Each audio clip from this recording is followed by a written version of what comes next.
Shalom, selamat pagi. Puji dan syukur kepada Tuhan, kita semua dalam keadaan baik, senantiasa dalam penyertaan dan perlindungan Tuhan.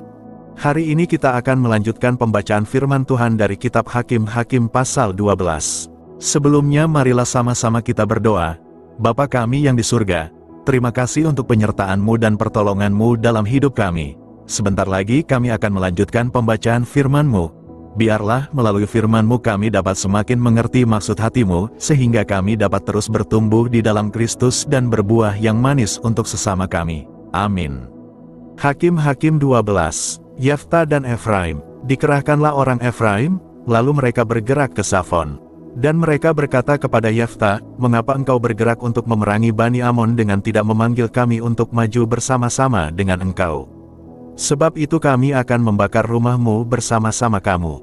Tetapi jawab Yefta kepada mereka, "Aku dan rakyatku telah terlibat dalam peperangan yang hebat dengan Bani Amon, lalu aku memanggil kamu, tetapi kamu tidak datang menyelamatkan aku dari tangan mereka. Ketika kulihat bahwa tidak ada yang datang menyelamatkan aku, maka aku mempertaruhkan nyawaku dan aku pergi melawan Bani Amon itu, dan Tuhan menyerahkan mereka ke dalam tanganku. Mengapa pada hari ini kamu mendatangi aku untuk berperang melawan aku?" Kemudian Yefta mengumpulkan semua orang Gilead, lalu mereka berperang melawan suku Efraim. Dan orang-orang Gilead mengalahkan suku Efraim itu. Sebab orang-orang itu mengatakan, "Kamulah orang-orang yang telah lari dari suku Efraim." Kaum Gilead itu ada di tengah-tengah suku Efraim dan suku Manasye. Untuk menghadapi suku Efraim itu, maka orang Gilead menduduki tempat-tempat penyeberangan sungai Yordan. Apabila dari suku Efraim ada yang lari dan berkata, "Biarkanlah aku menyeberang," maka orang Gilead berkata kepadanya, "Orang Efraimkah engkau?" Dan jika ia menjawab, "Bukan," maka mereka berkata kepadanya, "Coba katakan dahulu, Shibolet." Jika ia berkata, "Shibolet," jadi tidak dapat mengucapkannya dengan tepat, maka mereka menangkap dia dan menyembelihnya dekat tempat-tempat penyeberangan sungai Yordan itu. Pada waktu itu tewaslah dari suku Efraim 42.000 orang. Yefta memerintah sebagai hakim atas orang Israel 6 tahun lamanya. Kemudian matilah Yefta, orang Gilead itu, lalu dikuburkan di sebuah kota di daerah Gilead. Ebsan, sesudah dia, maka Ebsan dari Betlehem memerintah sebagai hakim atas orang Israel. Ia mempunyai 30 anak laki-laki. 30 anaknya perempuan dikawinkannya keluar kaumnya dan 30 anak perempuan diambilnya dari luar kaumnya untuk anak-anaknya lelaki itu. Ia memerintah atas orang Israel 7 tahun lamanya. Kemudian matilah Ebsan, lalu dikuburkan di Betlehem. Elon, sesudah dia, maka Elon orang Zebulon memerintah sebagai hakim atas orang Israel. Ia memerintah atas orang Israel 10 tahun lamanya. Kemudian matilah Elon, orang Zebulon itu, lalu dikuburkan di Ayalon, di tanah Zebulon.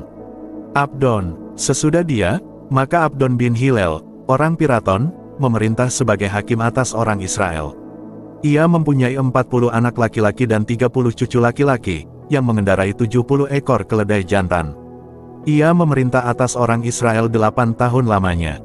Kemudian matilah Abdon bin Hilel, orang Piraton itu, lalu dikuburkan di Piraton, di tanah Efraim, di pegunungan orang Amalek.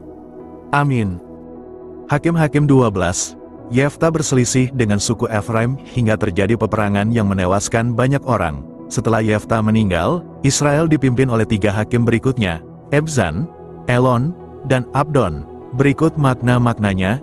1. Perselisihan di antara sesama dapat membawa kehancuran. 2. Kesombongan dan amarah dapat berakibat fatal. 3.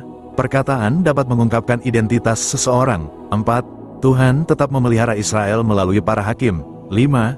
Kepemimpinan adalah amanah yang harus dijalankan dengan setia.